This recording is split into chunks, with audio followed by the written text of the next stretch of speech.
morning. Northeast window na akandana sandok chariba news analysis ki tharamda meeting tabiriba punimagpu charamna ukchari. Ngasi pause singda phongba pau khara khananabagi damakta aikui studio sida lengsinduna lebiriba si Imphal Review of Art and Politics ki editor Pradip Phanjoubam ni ojabu hanbada taramna ukchari oja thagachari. Oza ahanbada laksaning bidi khoigi ngasi ki pause singda phongba pau amakhatang da khoigi CM na phongdokiba wafamda Yellow Purup Apunbagi Oiba Constitution gi ngaklo phangdri phawba hanba leitana hotna khigani karigumba mahakna hotna riba yellow mi gi damakta hotna riba thawong ase lanba taragadi ayakbu pharsi tawbiyu haibana chingba mahakna phongdokiba wafam thenari oza mahaki wafam sida kari thambini sisi yana matang jaba wa mai darani le jakoi next thing problematic is ke hai kansa koi indigenous hai kansa yellow mi hai indigenous hai si kamai define out ge hai kansa kan problem ka organization UN Declaration of Rights of the Indigenous People and I have UN Declaration of Rights of the Indigenous People and UNDRIP in a Henry CC formulate of cancer harm the cancer CC am the problem talkie Topo cancer so want to get a indigenous communities high consider we Adumutu Kidana problematic way Aduga Kamaita of the indigenous people since he when you right neck Kalimasi, Kamina incorporate of the Kamai codified of the high consider. I meant all problem to him. High indigenous people consider Hanigi, yellow missing consider Mumigi legal system had another Nakugi, Chumbasicari, high begin thanks to that. Chanami is getting high consider my definition to one lane. Chanami, I'm see indigenous people may have generally local Katra, another filter of Hidra heavy posted. I am so good to be a lake of Haidar. Consider indigenous people Hanan Mon laws of defined out all is right as you can consider Mayam Naraga, Parliament Naraga Simnaba, the international issue UN Higari charters the right as you can defined all later. The indigenous people right high can say command I can say Yamina indigenous people is my Magi Channel and just look Kenny. I quit and the be right like the heron. I don't know the village council dogs and be already. Naraga child marriage, home CA, not slavery, CA, have land time land pass, slave sinner me, which I mean, I can say, see, absolutely acceptable what I have posted some like questions. And who is some must have done talking. Who is it and which is any which and I can say, I have a see, I'm going to find out the other way. I don't call it to consider. Muina parental norms and just cooking so I now set them to me. May so I report. No, it's not a beer or more overseas. So I report Kali. She's already doing a noigi rider lawyer, she say. Some I got when I have the land passy, Yarami lands, a little me part of Sukuya, me, I can say, do Yaroi. Because we had a thing to Makamu, which and the mini. Adu Yaroi had a Chapjan Sungay report, named Lord Yagio. No enemy, I hear those my report Kali has ma Hani and I have born neighbor. And my smite of no to indigenous people had a little more Tadosia or Posiam, had a high business wiber. Aduga substance system and semi consider the problem of area and my layana high duty pare Paragasu Aduna something public speech rhetoric in a political speech and Torgasu. Comments like Hoya Canada Viaroi. Aduga guideline on United Nations Declaration of Rights of the Indigenous Peoples in later.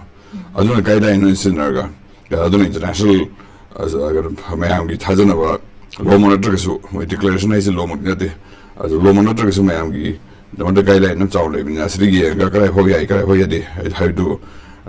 Canada, some I can say, I use the Popitavagi programs on Twina. Yeah, who you quit and visit Popita, quit Canizava, with the Janavin Hackers, the Hungary who died. She put maps in who do we are, any kind of community in any community, the Janavis, the Queen, humanitarian laws,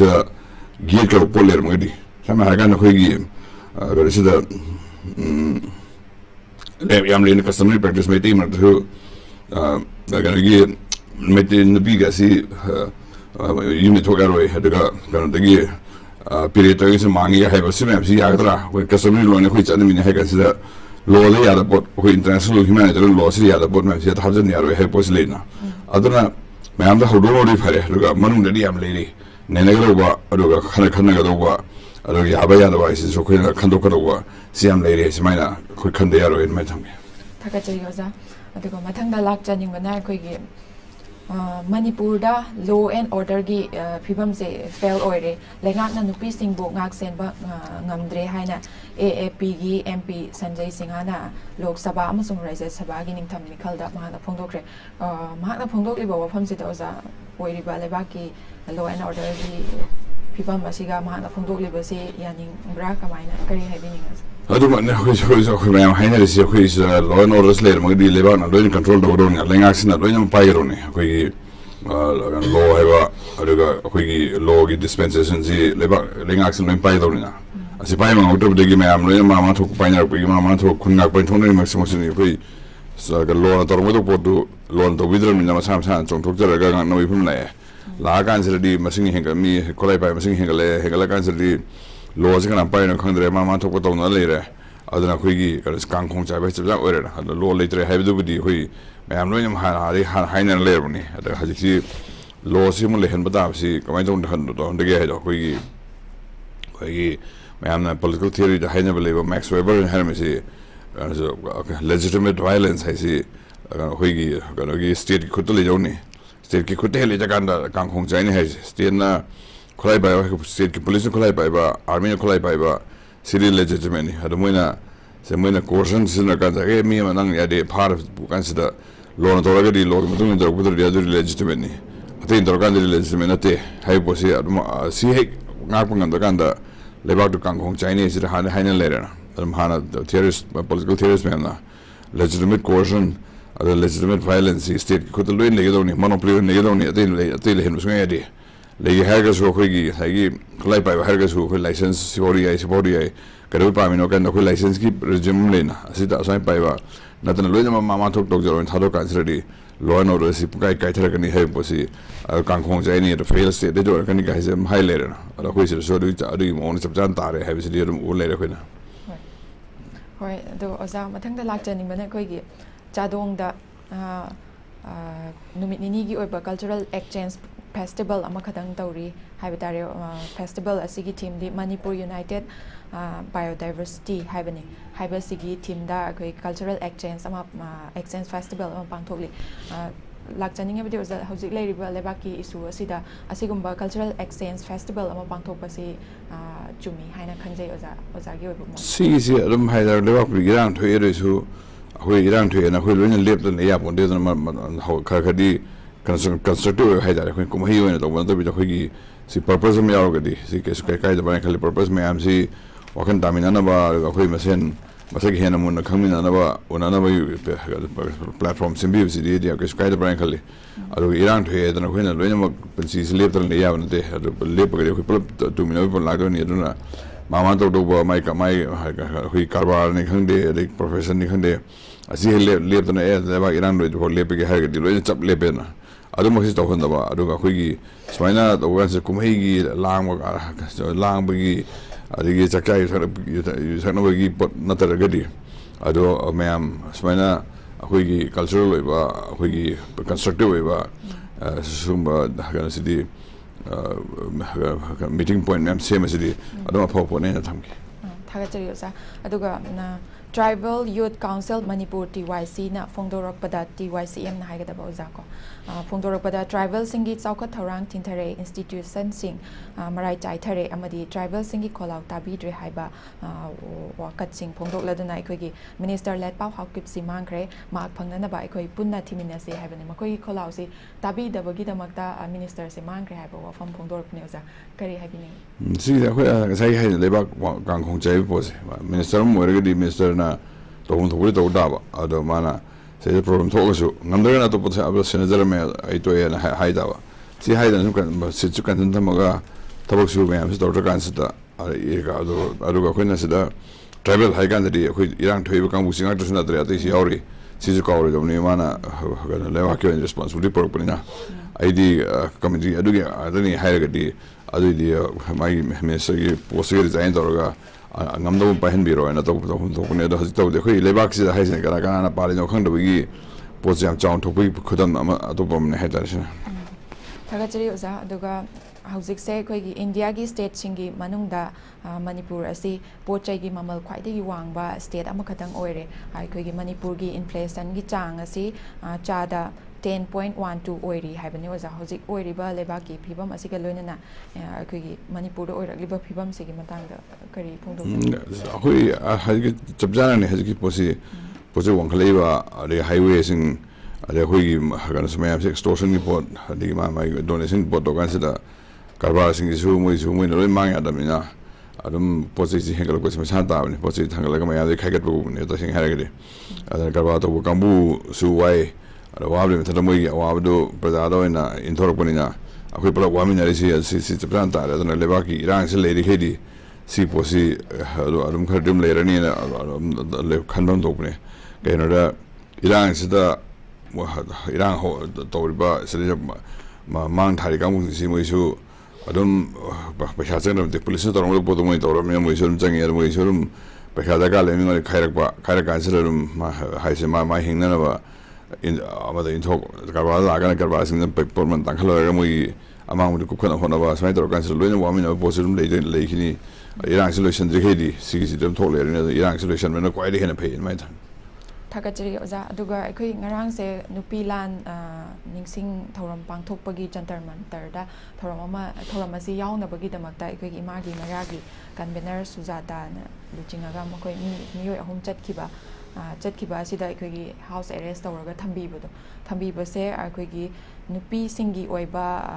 hak khonggoinabani aduga yamna tamthiba nungaitaba thawong ni haina MP Bimol akoijamna su phungdoragli oza thawong sida kamaini yengbe oza si kari manong phare no habe ju dan de khona khangder ga mo iran tholakani hen toira public order kare kan toira du gi explanation mo gi adum le jarmani daga like to chiba hai ta ka do jang ta mi democratic protest ho si afum to ni non violent democratic protest ho re gi ka do jang ta thing no hai di mo gi official explanation la to hedi khangaroi ado to do si to hom thoto poti mo thagachari za aduga hauzik se ekhoi Manipur gi puwari ga sagon na riba mafam am oiriba Khongjom War Memorial Complex nupa nupi kaya gi sana uniform oire mapu pandaba ga chap manare haina Fox gi president H Mani harna phongdo pirakli orakli ba phibam sa kari kamai tizo yana hoi sira hoi lebak sida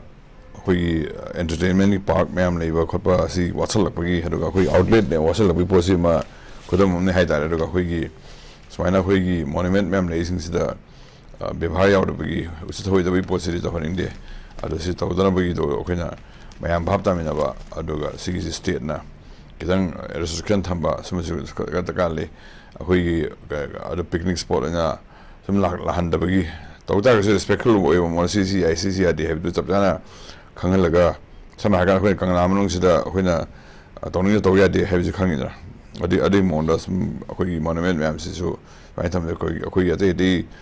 historical value na tabi da khoi monumental value khoi archival value sam le bina so hagan museum mai se khoina lining wa hum dina de so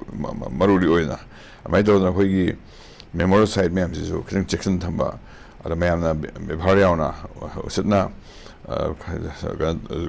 meeting usit pe meeting yeng museum na mathau tai mai tham thagachari oza aduga kanoda aikoi si any cookie tribe ki social activist amasung YouTube ki interview amada phongdokpa wafam ama haujik se viral oirakli haibtare oza oirakli ba wafam adudi karino haibada cookie singna taliba separate administration gi demand hingduna lehenaba amadi fangnaba Manipur da irang hena thokhanba mathau tai haina phongdokpa ga loinana tokaiba administration gi wafam mahaki Pari Puri dagi leirak tongan ba insurgent faction sing gi tongan ba demand sing leirabasu tokai ba administration amagi matang dadi kona amata oina yanai haina phungdokpa wafam ama khaktang ni oza oirakli ba si irang leitrabadi separate administration si phangloi haibagi wafam ne viral oirakli ba oza kari phungdokpini si mana ngang si ya de have khang ya situation gi problem le na mi public order si kai na mo ngang ba aduga hui violence inside to wa communal harmage ko ba hair gi ma si citizen di present chan be ara ba ron hai tare aduga hui si hai di se hui hanai su hui conflict terrorist me na hai dan le po hui ga si hui conflict hai kan si da reward me yaw is khal ga di khan ga di conflict za ta thali ni reward le ti hai si mai se na khangan mon da ka le hai si aduga si gi se ma hai si da Toto yang to so reward is one later na separate mission is one phangoi phangoi was one na irang to no was ke ni hai basi hai ngam ka sida si bosi han ga do ne na koi pol kolera again lady pol kolera in 2003 da my World Bank report le conflict with tang yu da the conflict is market my market mo ting na ba mo nga e ko akoi gi irang to re ba ga phangoi irang to si hai si mo ting na ko na the conflict is market have theory other subjana fit to in my tham Thagachari oza aduga manipur da chathari ba lalong asidi india gi mathakta manga suba generation gi lalong adu chathari ba thawong asi chumnagi kangluk ki irang nate atopa lenga ki thausilna thokhanbani haiba haina thabak tagi potha khraba lieutenant general abai krishna da phongdokre mahaki wafam se hana so sumaina haira manaba wafam kyama thengnaje oza kari mod phongdokini si sir mai sai da hai jing sai gi hanigi dum udan le positum le re khoi geopolitics sport mayam ga country is also mayam gi politics da so no mami tarak pani hai pose the si khoi theater is the conflict theater is the hanigi dum thain digi British colony le ning digi Russia ga India ga British India ga British ko mayam ga angam dana bagi pose land thing na so Cold War great game na mo thai dem le re hoi 19th century reslam dai 20th century hom dai orum dai haida yam kan mu na bagi adira ado hoi mek mon line di but talk about problem yam adi Kashmir rum da boundaries hem talk problem yam simultaneously so great games gi influence they talk about ne ma haina le na mai da haji so hoi gi a great game gi pot si adam Burma sa theater is like that China gi haji no kwai da hana China siam week when them di chawkhal mina China is that no hona da western powers in means China so mo so chate adi heavy mo to kan so mo yasam so Cold War am leina asimano so India so India is part me hori adi heavy posi amasle ja osum da ganda koi hegim than na da Minas Maina, China Naxalaga, American Naxalaga, more interesting Naxalaga when I went to me, Hotono Kanba, Sigi dynamics, some jump down labor, Adana, which is Toisi, geopolitics, my meaning has the Hiner than Lipolum. Thagachari oza aduga loishalakpada akhoi board of secondary education na order thoki bada lagliba coming February sidagi akhoi exam sing high LC na chingba board of secondary education gi exam sing pangthoka darabani oza marak sida leiriba phibam ase akhoi board of secondary education gi staff sing thabak lepagi thawong sing hojik chathari haiba tare hojik tungi marai bak lep ka dawriba haiba tare sigumba exam matam sida sumaina thabak lepagi thawong haiba tare wathok asi leibase oza lengakta natraga tungi umbiral ora kadawri basinda kari wafam thambi si sumasi ana hoi essential service hoi strike to ko thadong na asi jam hena ka hena essential po ne hoi tung hor ko do bangang singi mai future same ga report pecha beka si ye jon gi ba daga magi tawum to hon ki da kai si hoi yam leba ke mangjar ga do ni na strike to ko sumasi ri so ya essential service to mai ya halo do ba ada strike to ko ka bu na so si tawum to de khanom to ne hoi to ga so protest ate mo to no bagi hoi ang singi future so on da bi to ge protest ga hoi ga da because lo ga da office to no singi ba so mai to on pay ga says the tanja lo ga mi leba plus so ga do was strike to was di sida potential de ga hoi na se chokhat bo leba da yi organ sida Japan go ma heron Japan go sida mo strike to ga mai so on da strike to was mayam da sounding eri hoi ya de khangan le mo da mo de so ina se black badge ye ba thok dim to ba thok le do ru ga mayam se da hoi ya de khangan ba ru ga mi gi gan se da hoi gi maru ba hoi gi le ba ki ba panthok de ya ba thorang mayam se di soi da panthok ba ꯑꯗ ꯃꯌꯥꯝꯗ ꯅꯣꯏ ꯇꯧꯔꯤ ꯅꯨꯡꯉꯥꯏꯇꯦ ꯈꯟꯕ ꯑꯗꯨꯒ ꯑꯩꯅ ꯊꯥꯏꯅ ꯁꯨꯝ ꯊꯦꯡꯅꯩ ꯀꯥꯟꯗ ꯑꯩꯈꯣꯏꯒꯤ ꯍꯌꯦꯡ ꯁ꯭ꯇ꯭ꯔꯥꯏꯛꯁꯤ ꯂꯣꯏꯔꯀꯥꯟꯗ ꯏꯂꯥꯏ ꯂꯥꯏ ꯀꯣꯛꯐꯠ ꯌꯥꯅꯕꯒꯤ ꯃꯑꯣꯡꯗ ꯑꯩꯈꯣꯏ ꯁꯨ ꯐꯦꯛꯇ꯭ꯔꯤꯁꯤꯗ ꯖꯔꯃꯅꯤꯒꯤꯁꯤꯅ ꯁ꯭ꯇ꯭ꯔꯥꯏꯛ ꯇꯧ ꯀꯥꯟꯁꯤꯗ ꯃꯣꯏ ꯋꯥꯔꯀꯔ ꯃꯌꯥꯝꯁꯤꯅ ꯈꯣꯡꯁꯤ ꯅꯥꯝ ꯉꯥꯛꯇ ꯁꯥꯕ ꯑꯗꯨꯗ ꯅꯥꯝ ꯁꯥꯔꯕꯅꯤꯅ ꯌꯣꯟꯁꯤ ꯌꯥꯗ꯭ꯔꯦꯅ ꯌꯣꯟꯅꯤ ꯑꯗꯨꯒ ꯍꯌꯦꯡ ꯁ꯭ꯇ꯭ꯔꯥꯏꯛ ꯂꯣꯏꯔꯦ ꯍꯥꯏ ꯀꯥꯟꯗ ꯑꯇꯣꯞꯄ ꯅꯥꯝ ꯁꯥꯔꯀꯥꯟꯗ ꯍꯥꯟꯅꯒꯤ ꯃꯇꯝꯗꯨꯅ ꯀꯣꯛꯈꯠꯄ ꯑꯗꯨꯃꯥꯏꯅ ꯇꯧꯗꯅ ꯃꯤꯉꯣꯟꯗ ꯃꯥꯡꯍꯟꯗꯅꯕꯒꯤ ꯑꯗꯣ ꯃꯥꯡꯗꯣꯏꯁꯦ ꯑꯩꯈꯣꯏ ꯉꯥꯛꯇꯃꯛ ꯌꯧꯗꯣꯏꯅꯤ ꯑꯩꯈꯣꯏ ꯑꯉꯥꯡꯁꯤꯡ ꯃꯥꯡꯍꯟꯗꯣꯏꯅꯤ ꯈꯜꯂꯒ ꯑꯇꯣꯞꯄ ꯁ꯭ꯇ꯭ꯔꯥꯏꯛ ꯃꯑꯣꯡ ꯊꯤꯕꯅꯗꯤ ꯐꯩ ꯑꯗꯨꯒ ꯂꯩꯉꯥꯛꯀꯤ ꯑꯣꯏꯅꯁꯨ ꯀꯔꯤꯅꯣ ꯍꯥꯏꯔꯤꯁꯤ ꯈꯪꯗꯣꯛꯃꯤꯟꯅꯔꯒ ꯆꯞ ꯆꯥꯕ ꯁꯣꯏꯔꯤꯁꯤ ꯀꯥꯏꯗꯅꯣ ꯌꯦꯡꯃꯤꯟꯅꯔꯒ ꯁ꯭ꯇ꯭ꯔꯥꯏꯛꯁꯤ ꯇꯧꯗꯅꯕꯒꯤ ꯂꯝꯕꯤꯗꯨ ꯊꯤꯍꯧꯔꯒ ꯌꯥꯅꯕ ꯄꯨꯍꯧꯕꯁꯤꯅ ꯈ꯭ꯋꯥꯏꯗꯒꯤ ꯐꯩ ꯑꯗꯨꯃꯥꯏꯅ ꯊꯝꯃꯦ ꯊꯥꯒꯠꯆꯔꯤ ꯑꯣꯖꯥ ꯑꯣꯖꯥꯒꯤ ꯆꯤꯜꯂꯕ ꯃꯇꯝ ꯀꯌꯥꯕꯨ ꯀꯥꯏꯊꯣꯛꯄꯤꯗꯨꯅ ꯊꯧꯔꯝ ꯑꯁꯤꯕꯨ ꯃꯄꯨꯡ ꯐꯥꯍꯟꯕꯤꯕꯒꯤꯗꯃꯛꯇ ꯑꯣꯖꯥꯕꯨ ꯍꯥꯏꯅꯤꯡꯉꯥꯏ ꯂꯩꯇꯅ ꯑꯃꯨꯛꯀ ꯍꯟꯅ ꯊꯥꯒꯠꯆꯔꯤ ꯑꯣꯖꯥ ꯃꯇꯥꯡ ꯑꯁꯤꯗ ꯅ꯭ꯌꯨꯁ ꯑꯦꯅꯥꯂꯤꯁꯤꯁ ꯂꯣꯏꯁꯤꯟꯖꯔꯤ ꯃꯤꯠꯌꯦꯡ ꯇꯥꯕꯤꯔꯤꯕ ꯄꯨꯝꯅꯃꯛꯄꯨ ꯑꯃꯨꯛꯀ ꯍꯟꯅ ꯊꯥꯒꯠꯆꯔꯤ